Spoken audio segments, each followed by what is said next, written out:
Two Jack Bros. Two Jack Bros. Welcome back to Two Jack Bros, and if it's your first time, welcome. Thank you for giving us a shot. I am Sidney. I am sitting next to Ansley. Hello. And today our guest is none other than the Rob Stant. Hi. Hello. Thank you for the. That's it makes me feel special. Dude, you are special. Dude, yeah, Thanks, I full disclosure, this is technically our first time really ever talking to each other. Yeah. So we I think we met at a show recently for like the first time. I know I've seen you around before, but like we never really like talked. Yeah. And that was like the first time I was like, oh yeah, Sidney Gant. Yeah, okay. Yeah. Dude, I saw him on stage and it was just like, that motherfucker is funny. Thank you. Dude, I Rob's appreciate that. very funny. Cool. Yeah, it's cool. It's pretty cool. So, so before we get started, let me just remind you guys, like, subscribe, share, all your friends. We have a Patreon, more on that later. Rob, do you have a podcast or anything? I just started one. It's called Stant Man. Stant Man? Stant Man. So it's my last name, Stant, all one word, Stant Man. Yeah. Yeah, I'm on like episode 3. I don't have any guests, just me rambling. So Hell yeah. we'll see how that works out. Yeah, that's check out Stant Man. Yeah. Everywhere you can get podcasts, I'm assuming. Yeah, well, YouTube right now, but hopefully by the time this is out, Spotify. I'm working on Spotify now. Sick. So Yes. So Rob, do you know what we do on this podcast?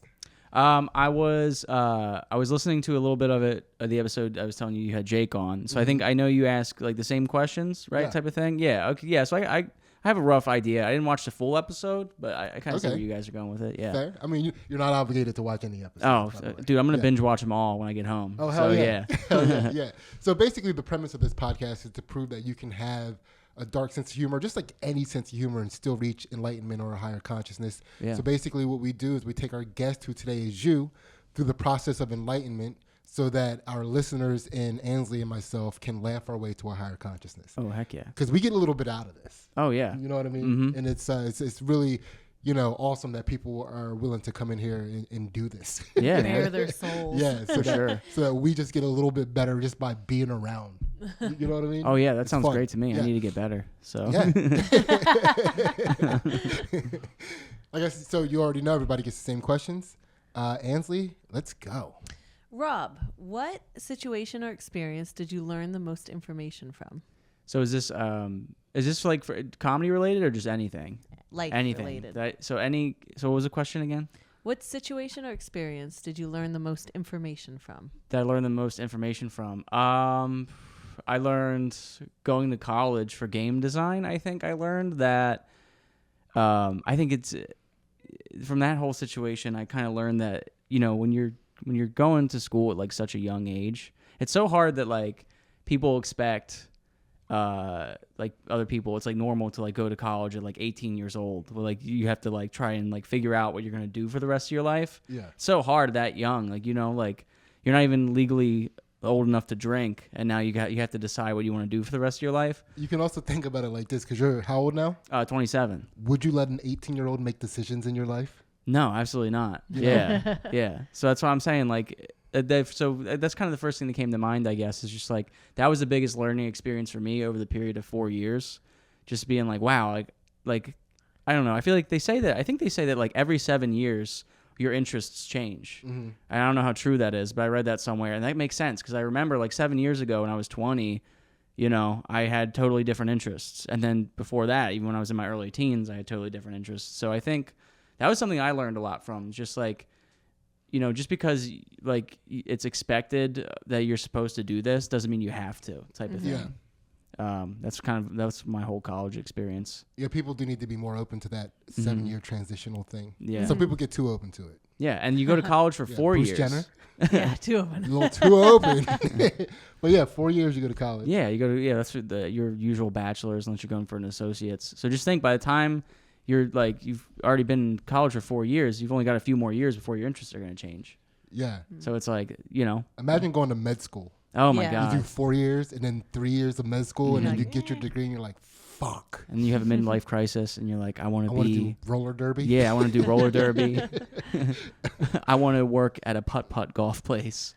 Yeah. So you went for game design? Yeah, game design and development. That was my bachelor's degree. And are you doing any of that type of stuff now? Nope, not even a little bit. Okay. Yeah, I was, I had a lot of pressure on me from my my mom, my parents, To and go my, into and my game design? I know, Well, Your mom no. was like, you better start designing video games now, Rob. to What are you doing up there? Are you designing video games or not? Are you better be playing video games. No, but just to go to college in general. And like I was like, all right, well, if I'm gonna go for something I'm interested in. And there was like at the time it was video games. Like I worked at GameStop. Yeah. But I learned very quickly I liked playing games more than I liked making them. It's like you might really like the best analogy I tell people is like you might really enjoy eating cake, but it's a Yeah. pain in the ass to like make all the ingredients from scratch. Yeah. And like imagine like you have to like raise the chickens to use the eggs to put into the cake, like because game design, so just like being like when you play like Grand Theft Auto and all those games or anything, like even the simplest things take so much code, like just walking animations and stuff. It's crazy. Yeah. But yeah, that was I don't do anything So- related to it.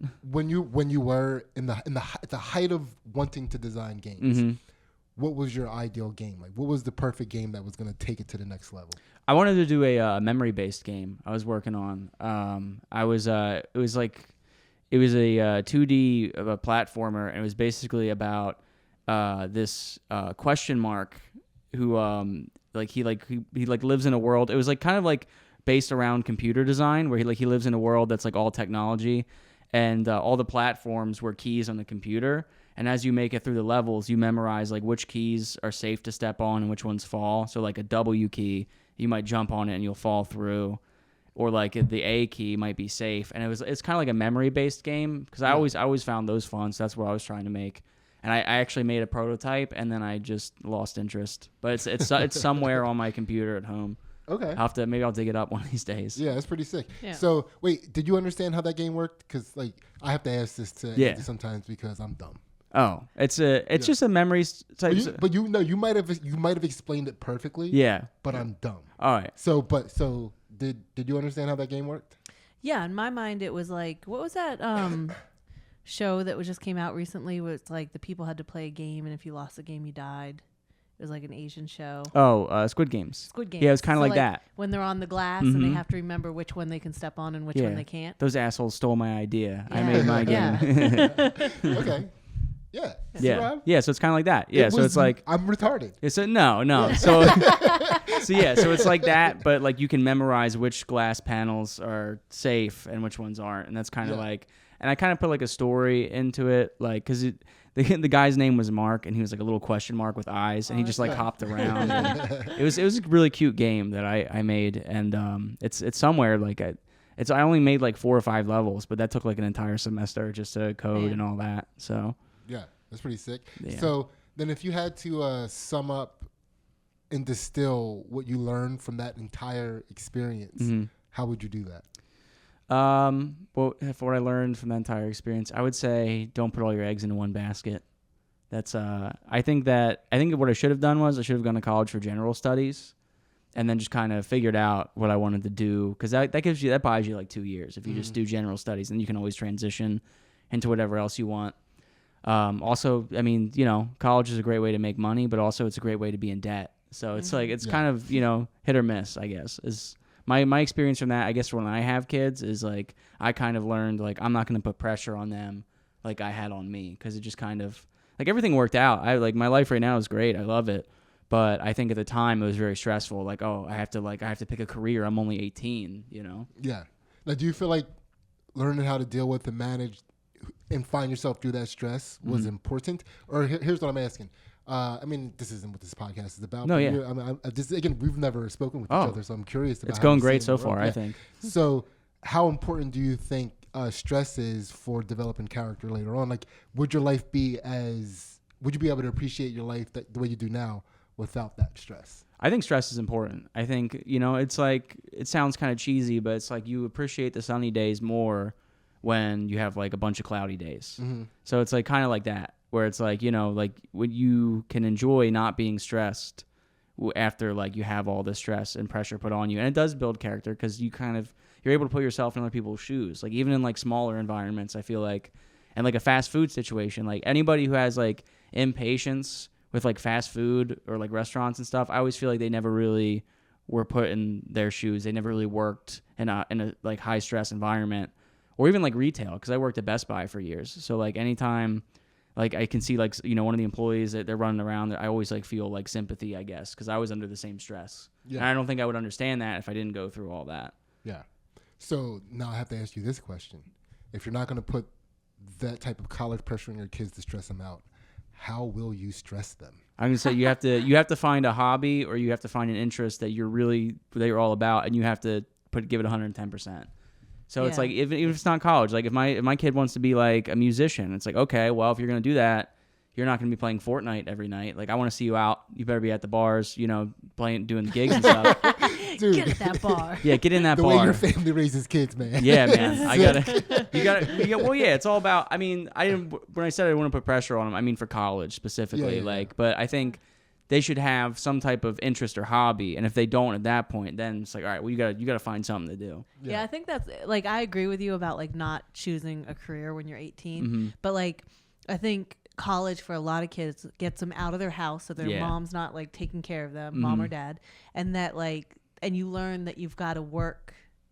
Like I think a lot of people in college are like, oh, I'm so busy, there's so much and you're like, as you get older and you look back at your life in college, you're like, you have so much time. You have so much time, to do things, whatever you want, Yeah. So like it starts to like put you in that place where you like your time's starting to get eaten up, and you don't even realize like how that much it's time you not. really. Yeah. I mean, and you're both parents, so I think about that now. Like I think like trying to juggle stand up and my job, and like trying to have a social life and all that stuff. And I'm like, I don't even have kids yet. Like my fiance wants to have kids, which I'm all for it. I'm running out of material anyway, so. But I think about that now, like, oh, I'm in 8 years, I'm gonna look back and be like, oh, I thought I was busy then. Like now I have kids, stand up, my job, and whatever. Yeah. So. Yeah, it is wild. And one of the reasons I like asking people that question too, especially when people who don't have kids, I like to ask them what type of parent they want to be. Yeah. Because you're basically finding out what they wish they had. Yeah. Yeah. So it's man. So don't put all your eggs in one basket is what you learn and what you plan on passing down. Yeah. From generation to generation for the stance. Nice. Sick. Yeah.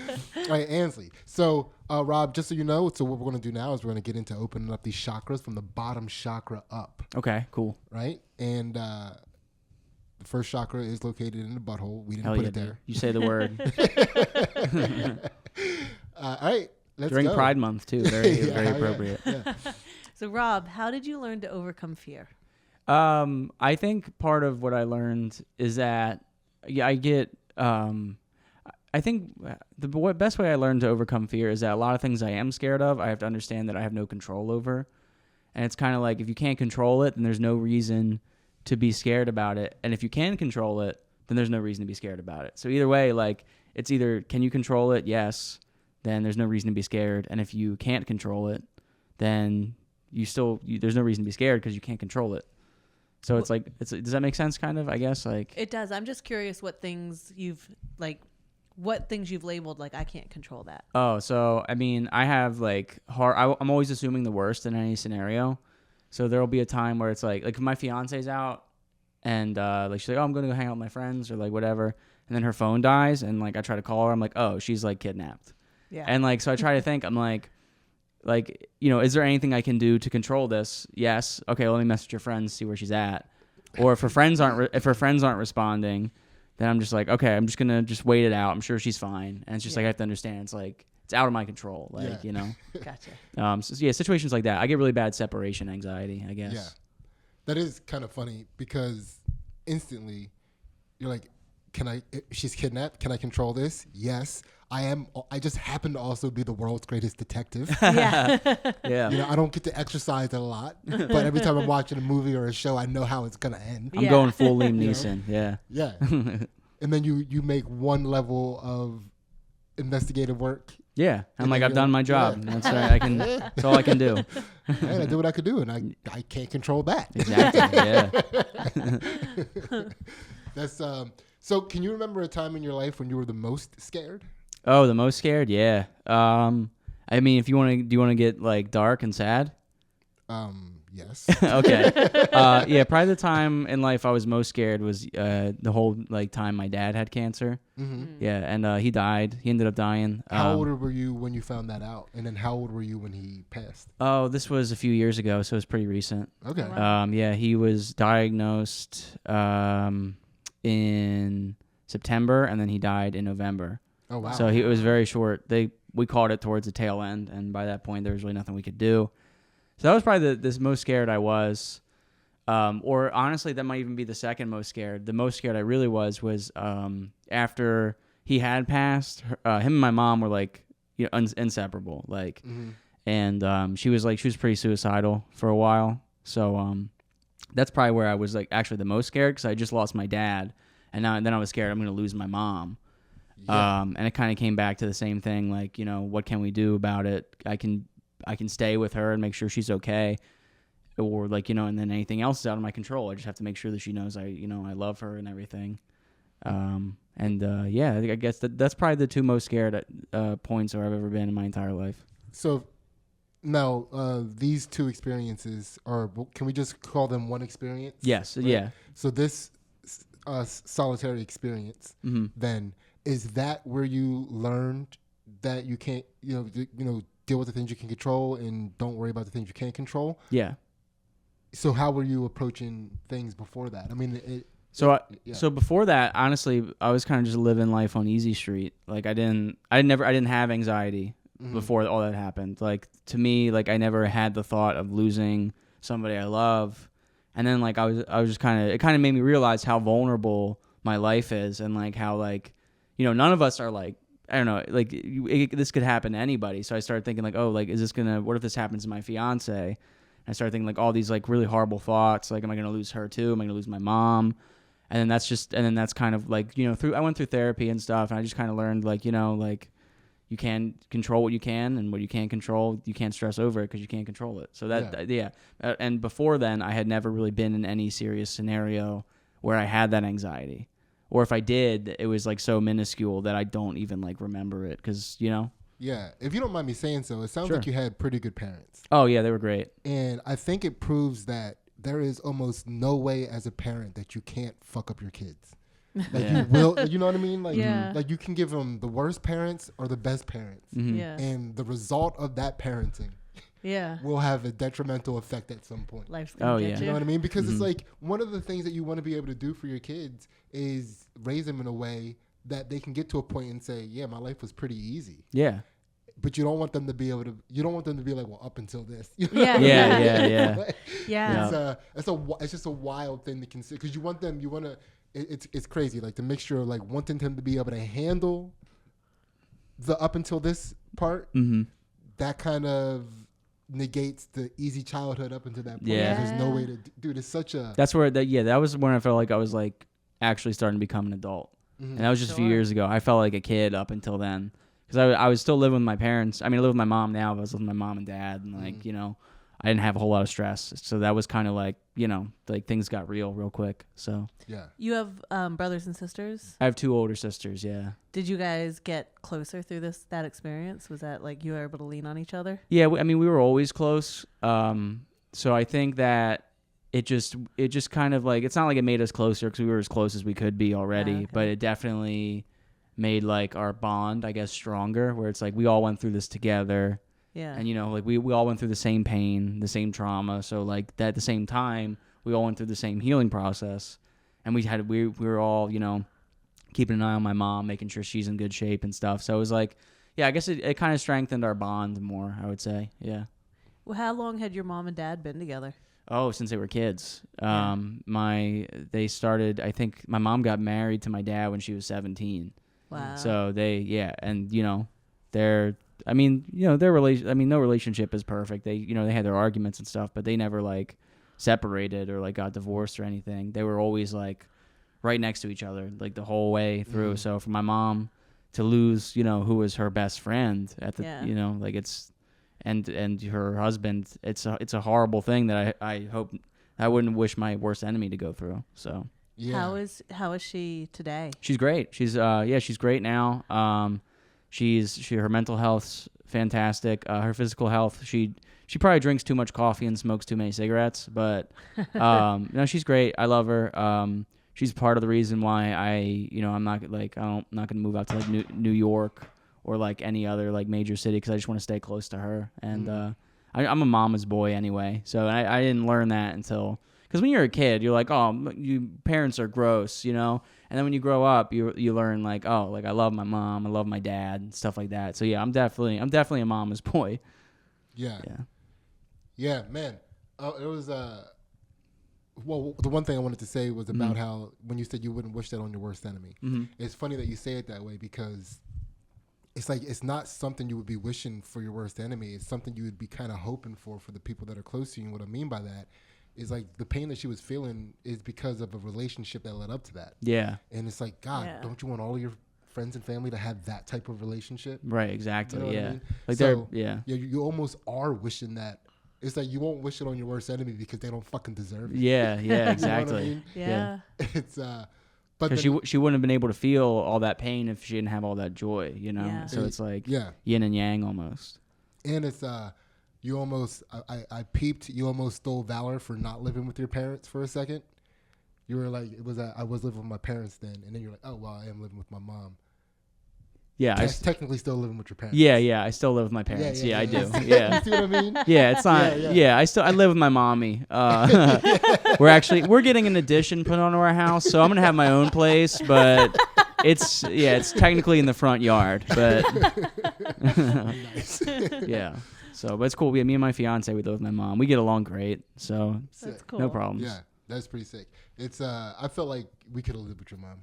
Yeah, I lost my mom like a year ago. Oh, I'm sorry to hear that. And like right before I think we were like heading down the road trying to get her to come live with us. Like I had the one conversation with her, but like she didn't want to leave, you know. Yeah. What she had built around her, but yeah, we were heading there. Yeah.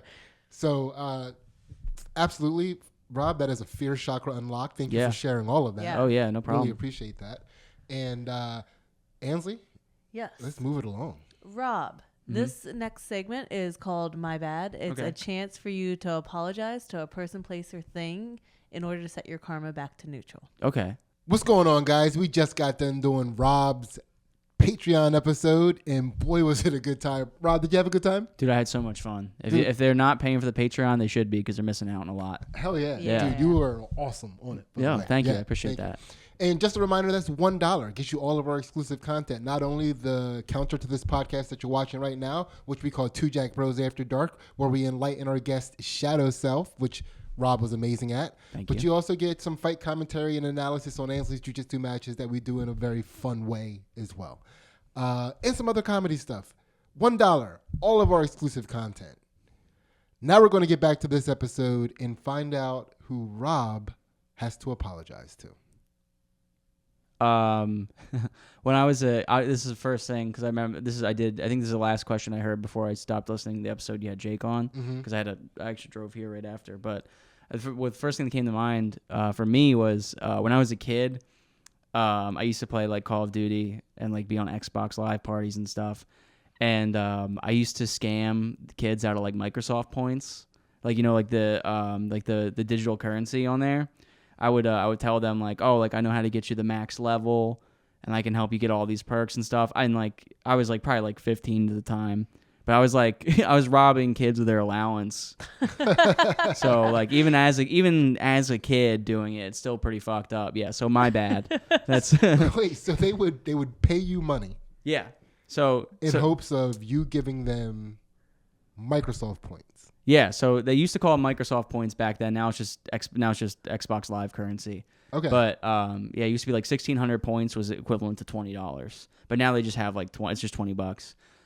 So in Call of Duty, my buddy, he got me into this lobby where I got all the stuff unlocked, like all the guns, all the weapons. Because you can legitimately like back then you used to be able to like hack the game and make it like so you could like get all these like the max level and all that. And my buddy got that for me, and then I used my account to fake showcase that I could do it. I was like, "Hey, look, I can look all these. This is how I got all these guns. I hack lobbies. So if you guys want, I can get you all this stuff for like $20." and I would just send out messages to random kids on Xbox Live or like, you know, whatever. And then anybody who messaged me, I'd be like, yeah, just, you know, send over the code. I'll redeem it, make sure it's good, and then we'll hop into a modded lobby, and you'll get all the perks. And they would send me over the money, and then I would just block them. And then I would just, but there was one summer where I got like, oh my God, I had a lot of free games thanks to those kids. But Yeah. so yeah, my bad. Yeah. It's one of those things like when I grew up, I was like, that was super fucked up. I did that. You know, Yeah, but I It mean, is, but like as far as white collar crime Yeah. is concerned, not the worst. yeah, that was the first thing that came to mind. I'm sure there's other things I could say, you know, my bad for, but that was the main one that still kind of eats at me. You know, you ever sit in traffic and you're like, oh man, Yeah. one of those things. How much money did you make from that? Oh, I mean, it was a few $100, but I mean, back then I didn't have a job, and that was like, that was like felt like $3 so million. much. yeah, that was Yeah. like, oh yeah, that was like, but it was all like, it was Microsoft points, which you can only use on Xbox. So I was like rich on the Xbox marketplace and nothing else. So I had all these games, and I was just, That's so sick. yeah. Man, you were like a Persian prince in the Microsoft world. I know, dude. I was one of those fucking scam callers that hits you up and is like, I've been trying to contact you about your extended warranty. That was me. That was me on Xbox when I was 15. I was ahead of the game, dude. Man, that's sick. Yeah. That's pretty sick. Mhm. And that's a Pelvis guilt- chakra. yeah, pelvis chakra Yeah. unlock. Unlock. Yeah, Okay. for sure. Whew. You just admitted to minor white collar crime. Yeah. The cops are going to break down the door any minute. They're like, found him. It's been a sting Yeah. operation for years. Yeah, that's what was your name on what was your gamer? Oh, I've tag? changed it so many times. Yeah. Because every time I would like make a little bit of money, I would spend like $10 and change it. Yeah. I think right now it's good as evil. That's my. I just picked it because I thought it was cool and nobody. But I think I picked that back when I was in high school, and then I had some other ones. It was like, Delta Rob. That was my PlayStation username for a while. And that's actually it was my Instagram handle for a little bit too. So Alright. yeah, So good is evil. that was my Xbox Live gamer tag. It still is Yeah. technically. Got Now, now let's see who adds me. Yeah. Find him. And Yeah. Scam him. Scam me back. Yeah. All right. So Ansley, let's move it along. All right. So, Rob, we're at the gut chakra. Okay. So, how do you deal with disappointment in yourself? Oh, how do I deal with like in myself or like around me? Like, Self disappointment. oh, like how do I get like disappointed like in a scenario that I wanted to do and it didn't work out for me, or like somebody else disappointed me. No, like you Yeah. you did something and you're disappointed in yourself. I am kind Oh. of curious about both, though. Okay. Yeah. I would say just try to, anytime I disappoint myself, I always try to just think like, okay, how can I learn from this? Like you know, maybe I should try to be, how can I be better? Like I just like, I don't know, like anytime where it's like if I drink too much and like I just like, you know, like make a fool of myself, then the next day I'm disappointed. Like this, that was disappointing. Like I'm sorry. Like I threw up and you know on your carpet and like or whatever. And I guess I just try to like learn from that and just be like, okay, next time I'm not gonna do 4 Jaeger bombs. And but that, I guess that's how I deal with it. I just kind of take it one step at a time and try to, you know, learn from each experience. Like where did I go wrong? Kind of back to the thing, like how can I improve? You know. Yeah. Mm-hmm.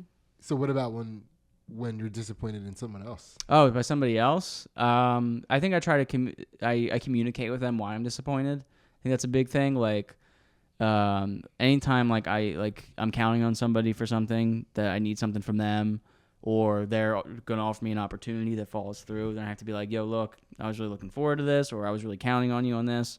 We need to make sure this doesn't happen again, because like, you know, it's not a good feeling for me, and I'm sure you wouldn't appreciate it if the same thing happened to you. So I guess communication, and then just trying to learn from my own experiences. Those are the two things. Anytime I experience disappointment. Okay. So I always like to ask this question around this time, which is when you were growing up, was there ever like a time you did sports or theater or any sort of performance-based thing where you disappointed yourself? Let's see, theater.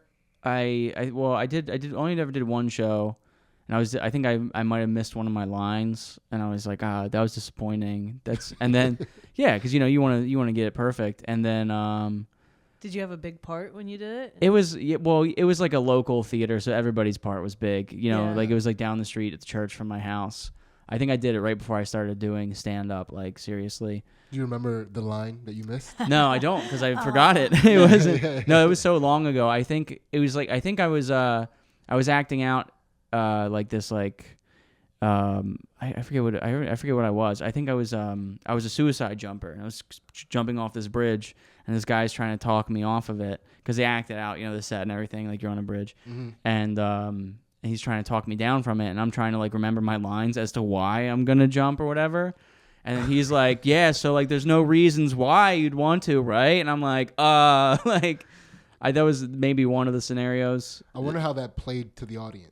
You know what I Yeah. mean? Because people might have been looking at you trying to remember your lines. Yeah. Like, my God, he is so good at this. Yeah. Like, man, he looks like he's really scared up there right now. He's tortured. Yeah, he's tortured. Yeah. He actually, man, he wants to kill himself. I can tell. Yeah, that's pretty. So you still don't remember the line? No, I don't. Right. I don't. It was something. Yeah, it was I don't remember what it was. Yeah. Or maybe I think I ended up memorizing it later and like got it because there was like 3 different shows. I remember I got it on the second and third one. I missed the line on the first. Okay. Yeah, so that's one. And then cross country. I ran cross country. I was disappointed I couldn't get under 20 minutes for a 5K. I think I had like 20:13. That was my best. I was like, damn, I'm 13 minutes away from having a sub 20. 13 seconds. 13 seconds. 13 seconds. Yeah, yes. Yeah. But so, was there a particular race where you're like, this is gonna be it, and it wasn't? No, it was just something I chased for every race because I remember because I ran varsity and I remember I had a 21 minute the one race and I had a 20 minute or like a 20 45 and then like a 20:30 and I remember like every time I was like, okay, I'm improving. I want to get sub 20, and I would like I was like drinking like 2 Gatorades. Like I was drinking like 2 in every class because in high school, so I would drink like 2 Gatorades, 2 full Gatorade bottles like every period because I was just trying to stay so hydrated because it takes such a toll on your body. Yeah. And the last thing you want is muscle cramps when you're running. So That's a lot of Gatorade. Yeah, I was drinking. Yeah, I was slugging that shit. I was probably doing more damage to my body than I was good. That might have been too much Gatorade. Yeah, I was drinking. Well, I would mix in some water here and there too, but like Gatorade tastes better. Yeah. So yeah, and then I think one of the last races I did was like a 2013. So yeah. So close. It's like a part of each race where he like blacks out from a diabetic shock. Yeah. Yeah, I was amped up, dude. I was like, I've been drinking sugar all day. Let's run. He's like one of those people that's actually sweating Gatorade. Oh yeah. It's like, it's pretty cool. All right, all right. Yeah. All right. So you're just out there. It seems like you're managing disappointment pretty well. Oh yeah, dude. I'm used to it, especially with comedy. You're disappointed all the time. I feel like people are like, we'll talk. Yeah. And then you never hear from them. You're like, ah, man. Like, yeah. That's true. Yeah. That's true. Like, imagine if you're like, yeah, I want to get you on my podcast. And I was like, I'll hit you up. Or if I just didn't show up today. Yeah. Yeah. Well, I mean, that's honestly, that's why we try to build up a bank. Yeah. Of episodes, because comedians are so disappointing. Oh yeah, we're pieces of shit, aren't Absolutely. we? Yeah. I mean, it's my crew. Yeah. It's what I. It's when I put all my eggs in the basket. Socially, that's where all my social eggs are. So, all right, Ansley. Yes. Keep it moving. So, Rob, we're at the heart chakra now. Okay. So, Rob, what have you learned from grief? What have I learned from grief? Ooh. Kind of going back to everything that happened to my dad, I kind of learned that I would say that, like, I'm not special. I would say, like, I always thought that for whatever reason there was, like, this, like, protective cloud or, like, this protective bubble around me and my family, and, like, nothing bad would ever happen. Like, you see so many horrible things happen on TV, like, in the news or whatever, and you think, like, oh, that'll never happen to me. Or you hear about, like, your friends, like, dad died of cancer, and you're like, oh, that sucks, but thank God it's not me. And then it happens, and you're like, oh, I'm the same as everybody else. It's like there's no protective bubble that's, going to distinguish me from the rest of the world. Yeah. Yeah. And life's not fair too. Like, like we learn that. I feel like, as a comedian, you learn that too, where it's like, just, there's going to be some opportunities that some people get and you don't. And you just like, you have to understand, like, like you're not everything is going to be handed to you specifically. Like, even if you think it should be, then it's like still like that's maybe whoever gave that opportunity out didn't see it the same way you did. So stuff like that. Yeah. Yeah. Does that lead you to, or did it at one point lead you to like I don't know how else to say this. Like there's no point to some things. Like, you know, because you can't control so much, because bad things can happen to you. Yeah. And you can't, like, it's kind of like a place where you're just kind of like, fuck it. Like, Yeah. You mean give up? yeah. You don't know the words for give up? That's how much of a competitor she is. Yeah. She doesn't even know the words. Doesn't even know give the up. words give up. Yeah, I don't know how do you say this. What is this? When you want to do something and you decide you don't want to do it anymore, like, you know, like, oh, what's on the tip of my tongue? I give up. I can't remember. Yeah. Yeah. Like, did you ever hit a point where you Oh. like had to deal, Yeah. push through that, and like, think- how did you? I think part of it was like where it's like what's as far as like what's the point type thing is. When my dad, I'm not like crazy religious, but I have like faith in a higher power. And I remember when my dad had cancer, I just prayed every night and prayed and went to church, and we did, you know, we tried to make up for all this time that we weren't going to church and praying and all that. And then he died, and I was like, it was kind of like, all right, well, fuck that. That didn't do anything, like, you know. Yeah. And it took me a long time to kind of, and then that's kind of going back to like, oh, I'm not special. There's no protective bubble. It's like there's a lot of people out there who pray for things and they don't happen the way they want them to. So it's like I just kind of had to remember, go back to like I'm not, you know, I'm not special and that type of thing. So yeah, that was kind of the turning point. Yeah, but you can also see how that would be something that's very freeing though, because if it's not if nothing is fair, then everything is. Yeah, that's a good way to look at it too. Yeah. Yeah. We're technically all kind of on the same level because any shitty or good thing could happen to all of us. So Yeah. Yeah. Thanks for spinning that positive, Sydney. Yeah. Yeah. It is. I mean, it is funny to me because I don't know if you know this, Rob, but Ansley competes in jiu-jitsu. Oh, I was gonna say your fucking biceps are crazy, so that's awesome. Yeah. She's a competitor, and she couldn't. You look like a paper cut could kill you any second. Like, Yeah, those veins are out there. yeah. I'm like, damn. Very vulnerable. So my fiance, she's a nurse, and she would love to have Yeah. you as a patient. Yeah. Oh my goodness. Ready to go. Yeah. Yeah, I was hit by a car, and I was always like I'm a veiny human myself. Mhm. And when I was a kid, all the nurses would like compliment all of my veins. Yeah. Yeah. And they would say like, and they were healthy veins, so they were like restorative, so like Yeah. they weren't fall like veins can collapse, and Yeah. they have to go to Mhm. new veins and shit. Yeah. And not me. Yeah, dude. Yeah. Look at you, man. Killing it. Yeah. So, yeah, I forgot I was gonna. Thank you, first of all. for Oh, sharing yeah. all Thank that. you. Mhm. Yeah. Definitely. And oh yeah, you couldn't think of another way to like tapping out is a Yeah. part of your culture, Yes. and you still couldn't even think of it. No. It's just funny to me. So anyway, wish I said that in a funnier way. No, it's all good. It's how it happens sometimes. Dude, sometimes you think something's funny and it's not. And that's me every time I go on stage, try something new. So Yeah. I mean, that's another funny thing about comedy, how fair it is. Because neither one of you laughed. That's not funny. yeah. Do you know what I mean? It's Yeah. just that simple. We move Yeah. on. So yeah, speaking of moving on, Ansley. So Rob, we are at the throat chakra. Okay. What's a favorite lie you tell or you have told in the past? If you still tell it, if it's still in rotation today, you get extra karmic points. Oh, okay. So a lie that I tell, like one of my favorite lines. Mm-hmm. Oh, I probably any time I call out of work for any reason, it's just like, oh, I'm running, like, you know, like my fiance is borrowing my car, so I got to work from home today, or like because I want to go into the office, or like, sorry, I'm car trouble. That's the one. I can't come in. I'm having car trouble. Yeah. It's the safest bet, you know. Yeah. I take it anytime I get a flat tire or something, even if it's unrelated to, like, if on a Saturday, I take a picture of it so that way I have it, send it out. So it's like, You got a bank of yeah, I have a bank of like, I have a bank of my car getting fucked up, and they're like, and I send it out. I send it out to my job anytime I call. I'm like, damn, Rob has like the worst luck with cars. He really does have the worst. That is the best thing I've ever heard in my Yeah. life. Yeah, that's not. I read that online. I didn't come up. I saw somebody like there was like one of those like unethical life hacks that I saw on Reddit, and I was like, I'm doing that. And now I do it. Could you get like? Do you have timestamps on your pictures? Like, could I get myself in trouble? Because it'd be like, why is this picture from February 27th? Why is there Ansley? snow on the ground? Yeah. Like that's one of the things. I try to make it look as like No foliage. Yeah, like neutral as possible. Like Yeah. why? Like Rob, that's not even your car anymore. It's like my old car. It's like Man, that's pretty sick. yeah. So that's my biggest lie, car trouble, and I do use it today. So yeah, give me those extra points. I'm gonna use that on Tuesday. Any questions? No. I don't think anything. Man, that is awesome. Yes, Yeah. I That like is that awesome. one. Do you have a favorite picture?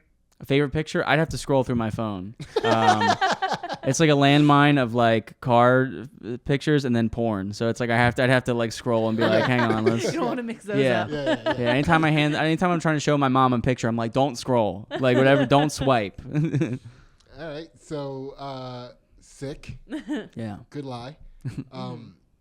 Oh, by the way, you're allowed to say, my fiance borrowed my car, but you have to say my wife has the car. My wife has the car. Okay. Yeah. That's not, they don't, it's different. Oh yeah, I feel you. Like Yeah. once you marry her, It's everything's hers. yeah. Well, don't ever let that be the case. Either. It's just sharing. Yeah. Rob, put your fucking foot down. If you lift that foot up one time about one thing, it's all hers. Look, man, she pays for my tolls when I travel, so that's her easy passes. My easy pass is connected to her card. We're still sharing. Dude, if somebody, it doesn't matter if she pays the tolls. If somebody comes to your house at any point, you have to throw yourself in front of whatever weapon comes towards the two of you. That's true. Yeah. There's a cost. Yep. She's got to pay for that. Yep. Got to pay the toll for that. There you go.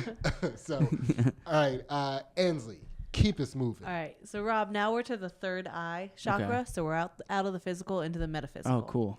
So, what is something that you've always thought of as separate, but as you've grown older, you're starting to think of them as the same? Separate, but as the same. I would say separate but the same. I would say kind of like my relationship with my mom. Like when I was a kid, it was always like, oh, we're different.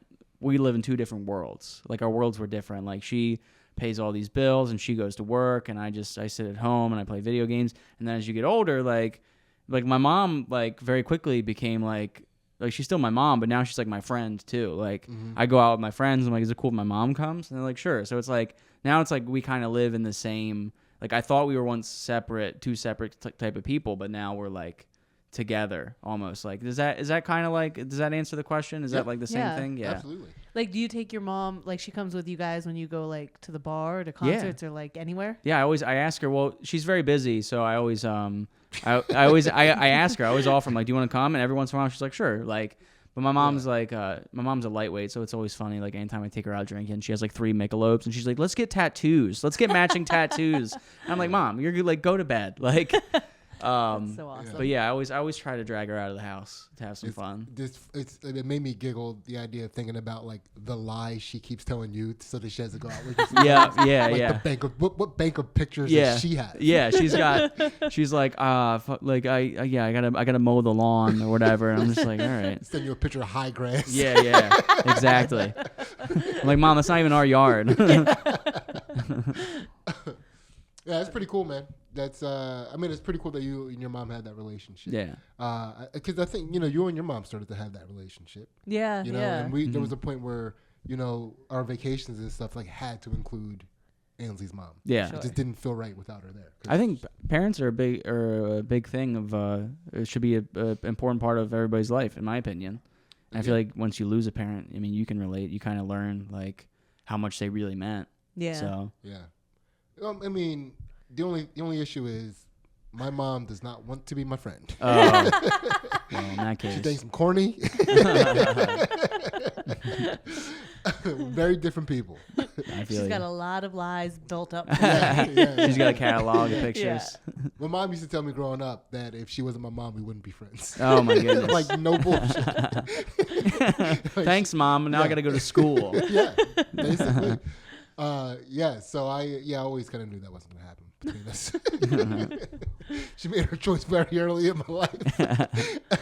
But with third eye, your relationship with your mom, you used to see it as separate. Now it's you guys are one and the same. Yeah. Sick. It's but it's very important to come to a point in everybody's life where you realize that your parents are people. Yeah. Right.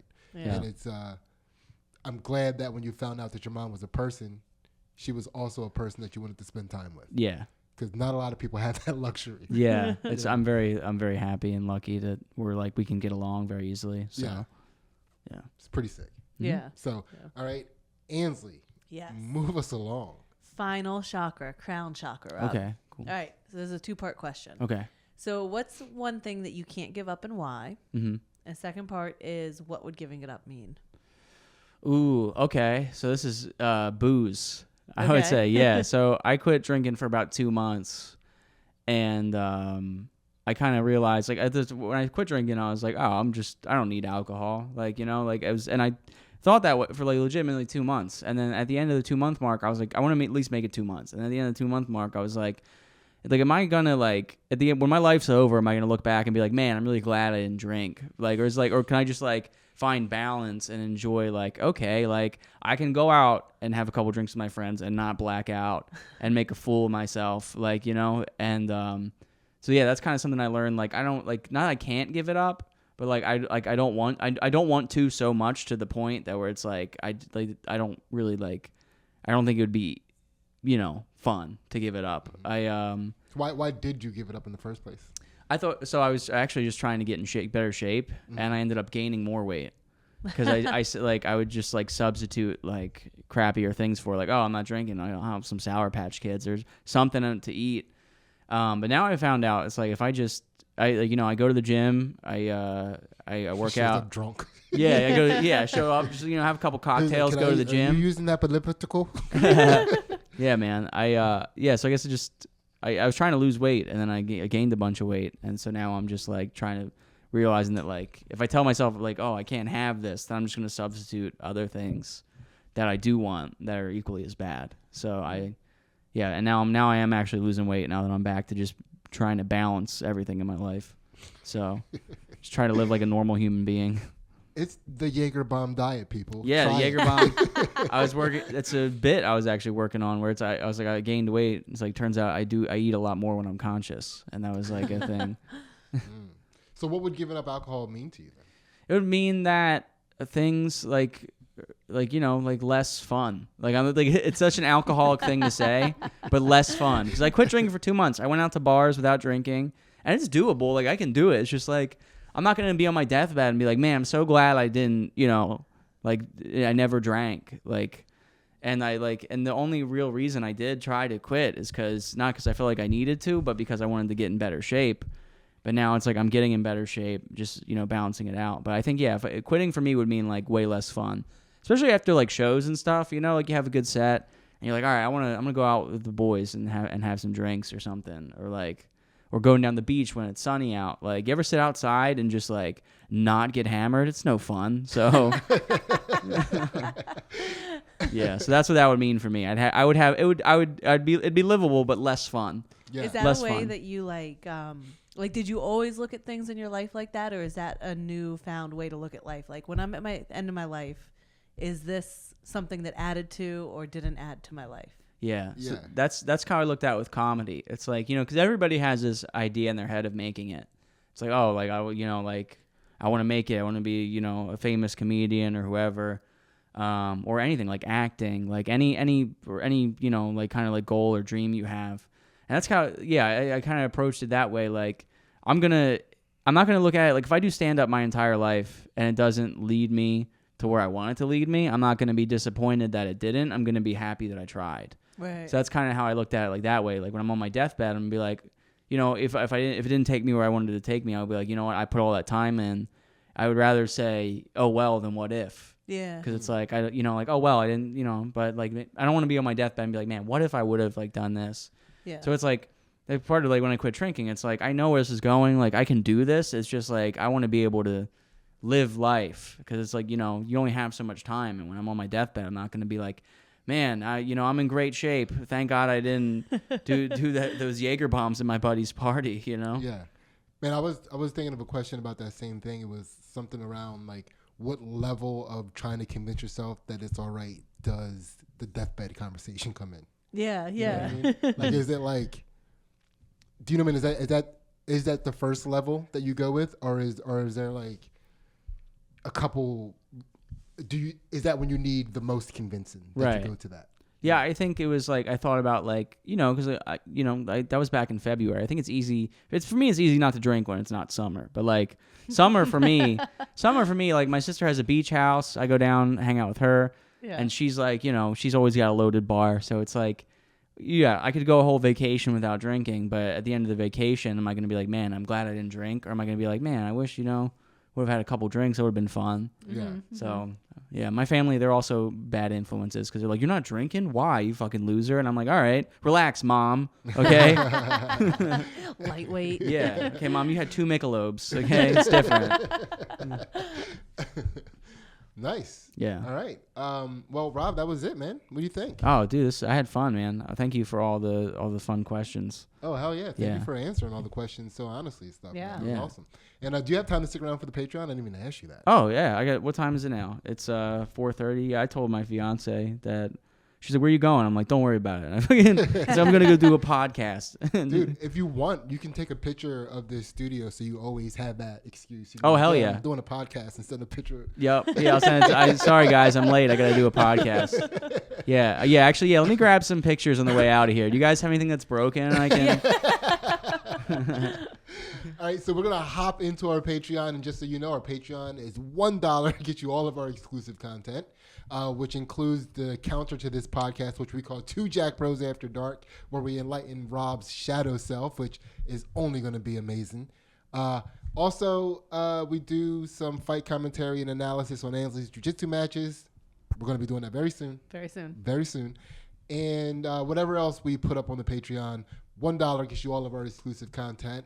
Don't forget to check out, what was it again? Stant Man.